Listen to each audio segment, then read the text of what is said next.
Hello నమస్తే welcome back to my channel. అందరూ ఎలా ఉన్నారు? నేనైతే చాలా బాగున్నాను. ఈ వీడియోలో క్యారమిల్ బ్రెడ్ పుడ్డింగ్ ఎలా ప్రిపేర్ చేసుకోవాలో చూసేద్దాం రండి.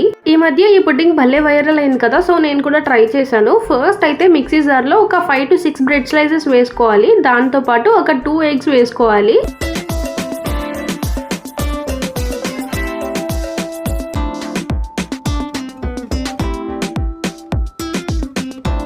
తర్వాత 1 cup మిల్క్ వేసుకోవాలి. నేనైతే మిల్క్ బ్రెడ్ తీసుకున్నాను, అది స్వీట్ గానే ఉంటది కదా, ఇంకా అందుకని చెప్పి ఒక 2 స్పూన్స్ మాత్రమే షుగర్ వేసుకున్నాను. దాంతో పాటు ఒక ఇలాచీ వేసుకున్నాను. ఇలాచీకి బదులుగా మనం వెనిలా ఎసెన్స్ కూడా వేసుకోవచ్చు. అవి మిక్సీ పట్టుకొని పక్కన పెట్టేసి క్యారమిల్ ప్రిపేర్ చేసుకుందాము. ఒక బౌల్లో 1/2 cup షుగర్, కొంచెం వాటర్ యాడ్ చేసుకొని బాయిల్ చేసుకోవాలి. క్యారమిల్ మాత్రం లో టు మీడియం ఫ్లేమ్ లోనే బాయిల్ చేసుకోవాలి. వాటర్ కూడా కొంచెం అంటే కొంచెం యాడ్ చేసుకోవాలి, లేకపోతే మళ్ళీ క్యారమిల్ అవ్వడానికి కొంచెం టైం పడుతుంది అనమాట. సో కొంచెం వేసుకున్నామంటే తొందరగా అయిపోతుంది.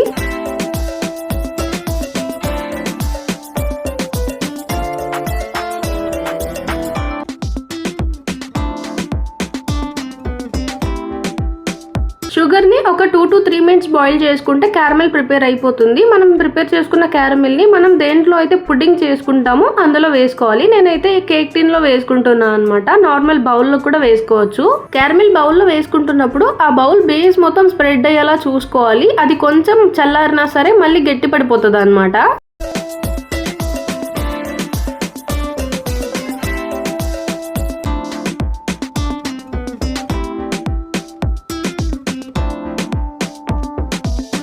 ఇలా బౌల్ మొత్తం స్ప్రెడ్ చేసుకున్న తర్వాత మనం మిక్సీ పట్టుకున్న బ్రెడ్ మిక్స్చర్ ని ఆ బౌల్లో అయితే స్ట్రైన్ చేసుకుంటూ వేసుకోవాలి.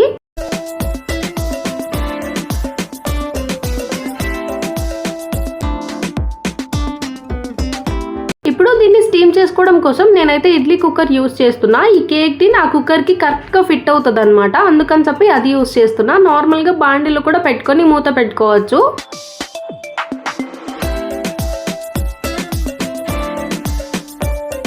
మీడియం ఫ్లేమ్ లోనే స్టీమ్ చేసుకోవాలి. ఒక 30 to 45 minutes కి కంప్లీట్ అయిపోతుంది.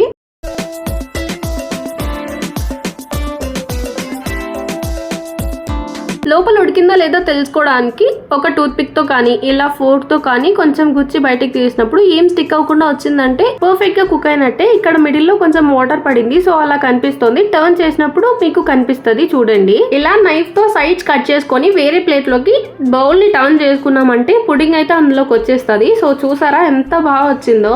ఒకవేళ మీకు 30 to 45 minutes లోపు కుక్ అవ్వలేదు అనిపించిందంటే ఇంకొక 10 minutes ఎక్స్ట్రాగా పెట్టుకోండి. కానీ మీడియం ఫ్లేమ్ లోనే స్టీమ్ చేసుకోవాలి.